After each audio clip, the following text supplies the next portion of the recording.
Okay, let's get right into it. That phrase, stupid woman. It's one of those things that just cuts so deep, and it's so much more than a simple insult. So, what we're going to do here is really unpack the psychology behind those words and look at what they reveal not about you, but about the person saying them. Yeah, hearing those two words, it can just stop you in your tracks in the middle of an argument, right? And what we're learning is that this isn't just some throwaway line that gets tossed out in a moment of anger. No, it's a really loaded statement that absolutely deserves a much closer look. So, what is really going on here? That's the big question, isn't it? We're going to go way beyond the surface level sting of the insult itself. We're going to explore the underlying dynamics of power, insecurity, and frankly, the emotional maturity that's often in play. All right, so first things first, let's talk about the most immediate reason for this insult. This isn't just a random outburst of frustration, it's a tactic. It's a deliberate move that's designed to completely shift the power balance in a conversation. And there's a name for this. It's called a dominance tactic. It's basically using language as a tool or even a weapon to put you down and, in doing so, lift himself up. It's a way to grab control of the situation, not by using logic, but by using humiliation.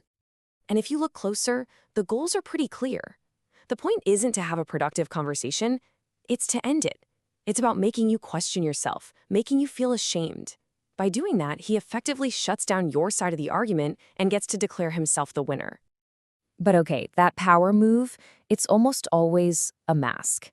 It's a cover for something else, something much more vulnerable and fragile that's hiding just underneath the surface. And this slide just lays it out so clearly. What he says and what he actually feels are often two completely different things. That insult is a projection. When someone feels like they're losing an argument or like they're intellectually outmatched, they lash out. They accuse you of the very thing they're afraid of in themselves. So think about it. It's like when a logical, respectful argument isn't going his way anymore, what's left? The insult becomes a shield. It's a quick pivot away from the real topic and onto a personal attack, and it's all designed to protect his own bruised ego. So you might be wondering, where does this kind of behavior even come from? Now, it's never an excuse, but understanding the origin can give us some really important context. And a lot of the time, it's a learned pattern. Right. This kind of thing doesn't just pop up out of nowhere.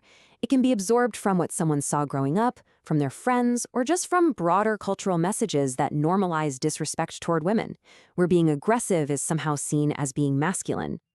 So you can almost see the breakdown happening in real time. First, he gets frustrated or feels challenged. But then, instead of having the skills to manage that feeling, he just lashes out. He reaches for the fastest, easiest, and most damaging weapon he has. It's a huge sign of poor emotional skills. And this is so, so important. When that breakdown isn't just a one-time mistake, when it happens over and over again, it's critical to look at the bigger picture. Because this is where an insult stops being just an insult and starts to look a whole lot more like manipulation or even abuse. You know, sometimes an insult like this is a test.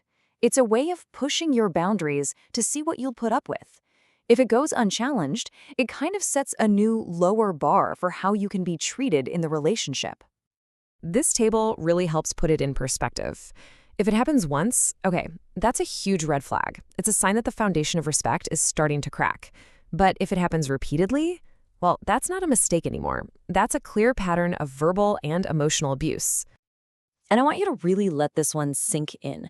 You might hear the excuse, oh, I was just angry. But anger doesn't invent disrespect. It just reveals it. If someone truly respects you, that respect doesn't just disappear when you have a disagreement. Okay, so we've unpacked the why behind the insult. Now comes the hardest, but most important part. It's time to turn the lens inward and assess your own situation with some really direct questions. So think about it. After he says something hurtful, what happens next?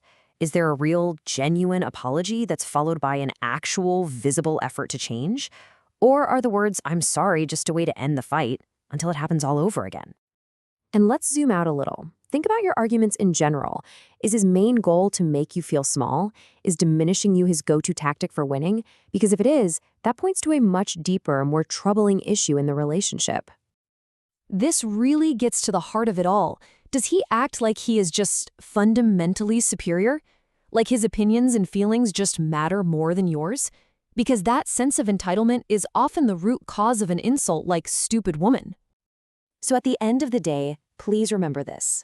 One word can hurt, for sure, but it's the consistent pattern of disrespect, of control, and of humiliation that tells you everything you need to know about the health or the toxicity of your relationship. And that brings us to the final and most important question, the big one. Now that you can see the psychology behind it all, now that you can see the pattern for what it is, you're left with a choice. It's a choice that only you can make, but hopefully you can now make it with a little more clarity.